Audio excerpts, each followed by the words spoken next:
How y'all doing? My name is Quinton Storm, and this is my testimony.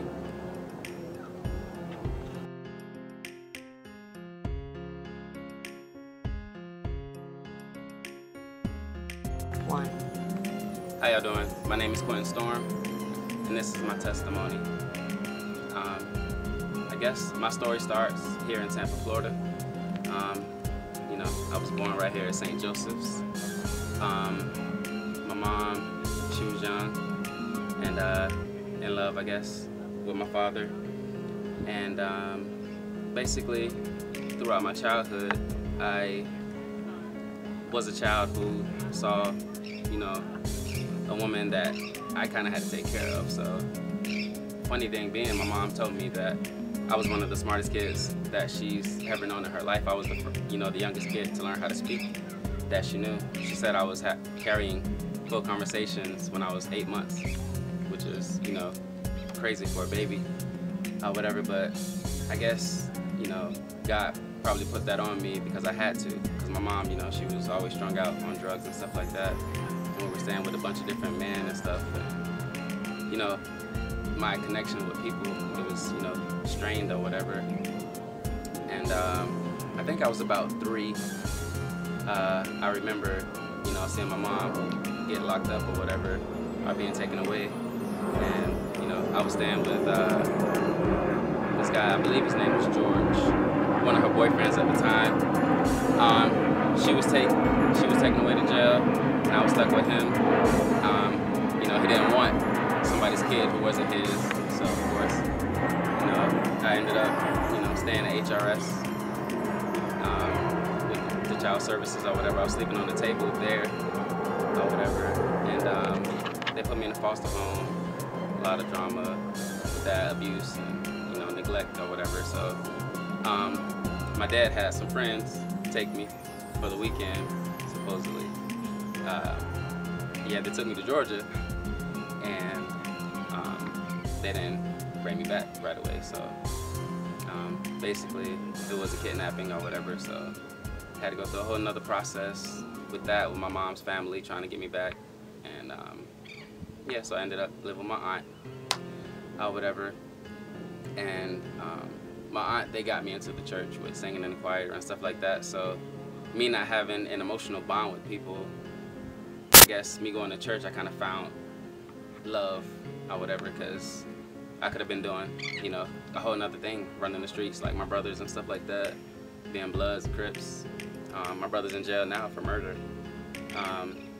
So I just kind of stuck with the church thing and with giving back, and kids, like younger kids, I guess, because I was so mature for my age or whatever. For example, my baby cousin, when she was born, it's kind of was like I raised her. Her dad and stuff was always busy at work, and her mom was busy with her 2 jobs, so I was there. She was like my daughter, so I taught her how to talk, how to walk, everything. And she knew I had a passion for this whole entertainment thing. And she actually passed on her 5th birthday or whatever. Last thing she told me was that I was gonna be somebody, and to remember that she loves me. And this coming from a 5-year-old, it's just, it's unheard of or whatever. And that was the last thing she said to anybody. She decided to say something to me. And I guess that kind of motivates me, every day to do it. And, I deal with a lot of naysayers. I'm sure we all do. Especially, it's sad when it's your family and your friends and stuff, and they're telling you, oh, don't do music because music doesn't go anywhere. Don't do this because that doesn't happen, or whatever. You need to, do something regular. Go be a truck driver or whatever like that. No disrespect to the people that do it, but that was not my passion. Like, I didn't feel like God was filling a void in my life by me doing something that wasn't gonna make me happy or whatever. So, I entered myself into a talent show. I decided that I'll show them, rather than tell them or whatever. So my mom came, and she was ecstatic or whatever. I believe I was in 7th grade, and people were going crazy. We got chased out of the auditorium and stuff like that. And ever since then, like, that was like the moment, I guess, my life made sense. I lost, so many people, and I have my father around, mom in jail and stuff like that, and my baby cousin dying and all this stuff. Like, it was like no point to my life or whatever. In that moment, it was like this is what you were called to do. So yeah, kept doing it in high school, graduated, you know, made good grades. I was class president, homecoming king, and I won best all around at homecoming and stuff like that. And I guess people were always drawn to me. I never understood why.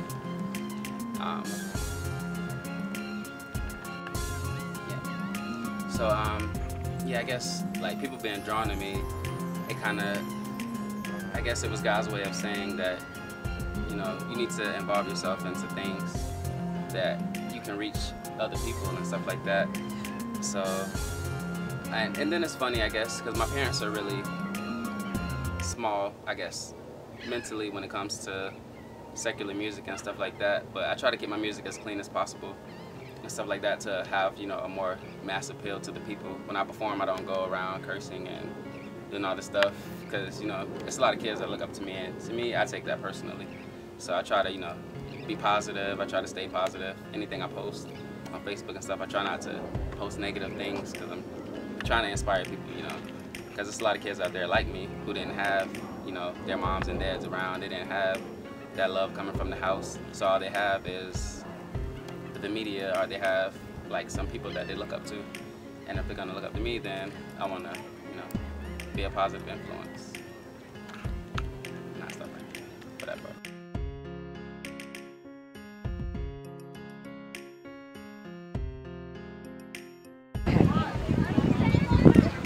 This is Quinton Storm, and this is my triumphs.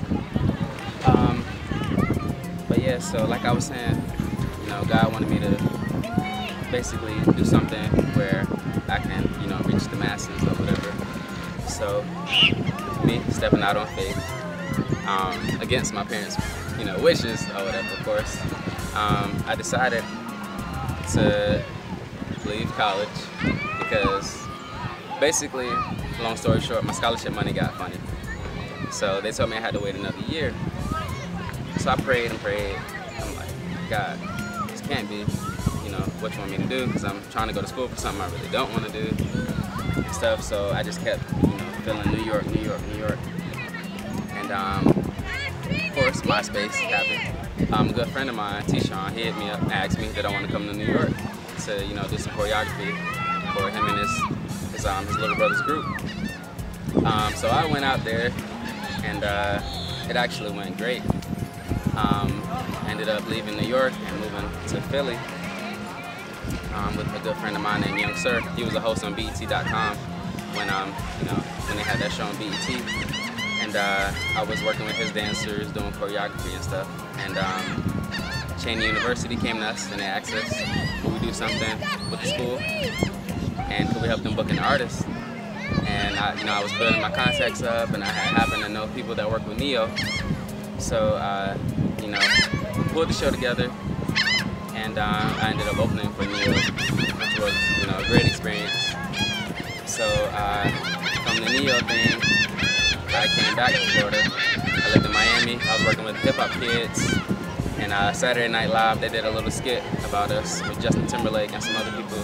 So that was awesome, you know, to be a nobody and having people like Justin Timberlake make fun of you and stuff like that. Like, that doesn't happen for a lot of people. So yeah, from that we did Apollo. We went on 106 and Park, performed on there. Then I started to see the fan base building there and stuff, and then I became #1 on MySpace in Florida. I was like, you know, over like, you know, some of the people that were actually signed. I had more plays and hits than them, and I was like, yeah, God, this got to be what you want me to do. Then Sony Records contacted me. They flew me out to New York. I had a meeting at Epic. I was working with their artist, Cat DeLuna, which is, she's one of the biggest Latin artists in the world or whatever. That was a great experience writing with her and stuff like that. And right now, I'm working on a mixtape with Fat Man Scoop, who's a Grammy-winning DJ. He worked with like Missy Elliott and all of these people. And I'm also working with some people out in LA. I just got back from LA. I was out there with, ran into like Chris Brown and Tank and a bunch of talented people like that. I'll be back in June shooting a movie. But this guy Preston Whitmore, he wrote and directed this Christmas. Genuine Music Group, which is people I'm working with now, they work with like the new boys and stuff. They took me to his house and we had a meeting. And so yeah, so that's gonna be exciting. I don't want to, you know, put too much out about that. But yeah, so you'll be seeing my face a lot more. And my journey is just beginning.